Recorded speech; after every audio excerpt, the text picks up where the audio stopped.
Gerek kim şeşek satışı malay, kişiler şeşeklerge qarab sıqlana ve hoş islerin ismiyle onlarını düşlerine kadar yürüyorlar.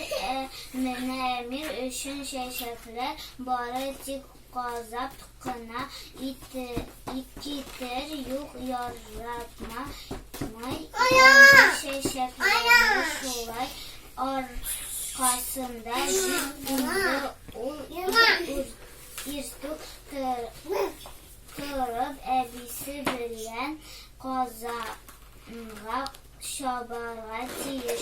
Ebisi şeşek satarğa mecbur etməsə bırılıb taxaramaz idi ol alarğa dürüst bu şarasızlıqdan uylab